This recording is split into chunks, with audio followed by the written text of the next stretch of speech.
রাজধানীর জাতীয় প্রেস ক্লাবে সংবাদপত্র বন্ধের কালো দিবস উপলক্ষে বিএফইউজে ও ডিইউজের এক আলোচনা সভায় কথা বলছেন স্থানীয় সরকার মন্ত্রী মির্জা ফখরুল ইসলাম আলমগীর। আমরা এখন সরাসরি চলে যাচ্ছি সেখানে। প্রাণও দিয়েছি অনেক সময়, আমরা কি সব সময় ঐক্যবদ্ধ থাকতে পারি না।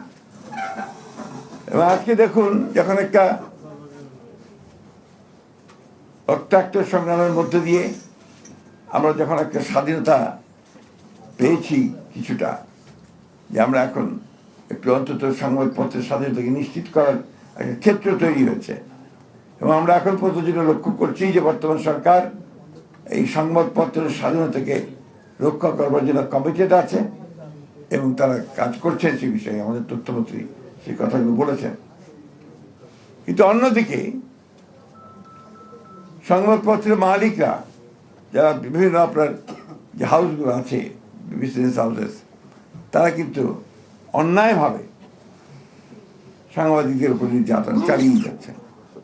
আমি একদম বলতে চাই খুব স্পষ্টভাবে, গতকাল আমাদের প্রেস ক্লাবের সভাপতিকে যেভাবে পদত্যাগ করতে বলা হয়েছে, এটা কোনো সভ্যতার মধ্যেই পড়ে না। এটাকে আমি তীব্র ভাষায় নিন্দা জানাচ্ছি এবং আমি অনুরোধ করব যে আপনারা তীব্র ভাষায় এটা প্রতিবাদ জানাবেন। শুধু হাসান হাফিজ সাহেব নয়, একই সঙ্গে আমাদের অনেক সাংবাদিক বন্ধু আছেন যারা এই আক্রমণের শিকার হচ্ছে, নির্যাতনের শিকার হচ্ছে। আমার কাছে সবসময় মনে হয়, যেটা মনে হয়েছে সবসময়, যে আসলে যুগ পাল্টানোর সঙ্গে সঙ্গে সব কিছু পাল্টে যায়। আমি এর আগের দিনও বলেছি যে আমাদের তারা আজকে 1975 সালে 76 সালে সাংবাদিকরা যে অবস্থায় ছিলেন, এখন কিন্তু সেই অবস্থায় নেই।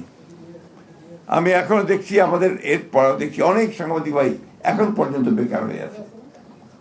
আমরা তাদের কর্মসংস্থানের সুযোগ সৃষ্টি করতে পারিনি।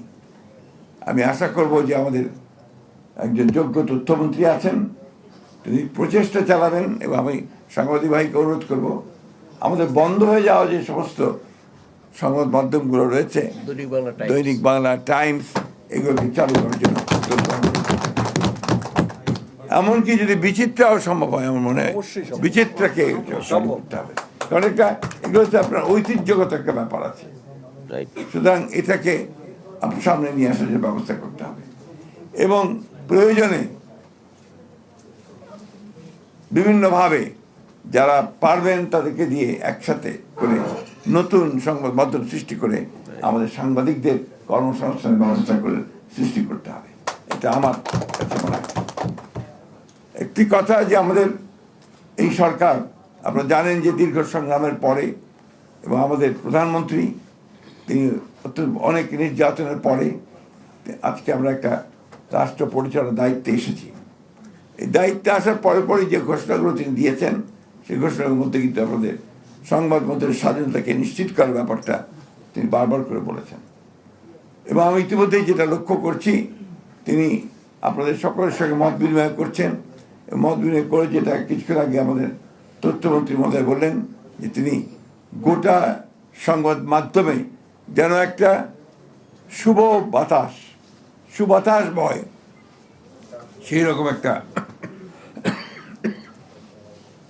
পরিবেশ তৈরি করার চেষ্টা করছেন।